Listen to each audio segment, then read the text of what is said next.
I cannot stress enough that these dudes at the top of tech have been filtered. They've been curated by the system. Invited to do what I thought was a talk to like bankers or something. Right, so they wanted to know mainly how to prepare for the inevitable collapse of society. New Zealand or Alaska? New Zealand or Alaska? That's when it hit me. Here are the wealthiest and most powerful men I've ever encountered, yet they feel utterly powerless. Able to survive the wave. New Zealand or Alaska? New Zealand or Alaska? That's when it hit me. That's when it hit me. They are what humanity will look towards to solve all of our problems. The best they can do is prepare for the inevitable collapse and, insulate themselves from the reality that they're creating. New Zealand or Alaska? How long should one plan to be able to survive with no outside help? Should a shelter have its own air supply? What is the likelihood of groundwater contamination or biological warfare? New Zealand or Alaska? New Zealand or Alaska? That's when it hit me.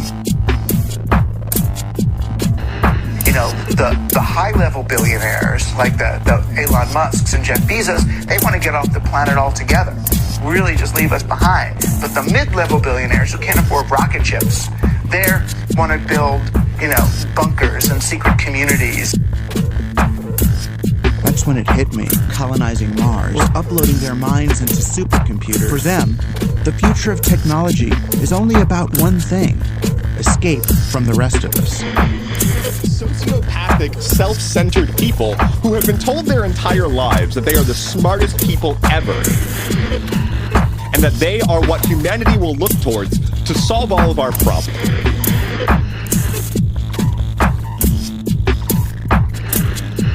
And the question we spent most of the time on was, how do I maintain control of my security force after the event? Because their money's going to be worthless and these guys will turn on them. It only got worse from there.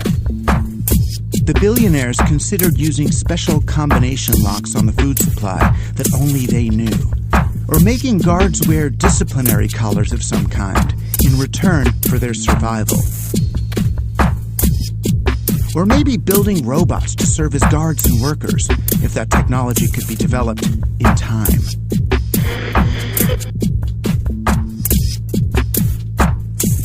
Does changing my DNA undermine my identity? Should the first Mars colonies be run as democracies? Should robots have rights? Should robots have rights?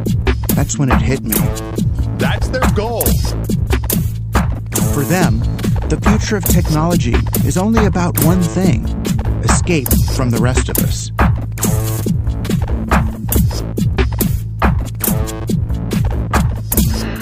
The best they can do is prepare for the inevitable collapse and, insulate themselves from the reality that they're creating by earning money in the way they're earning it.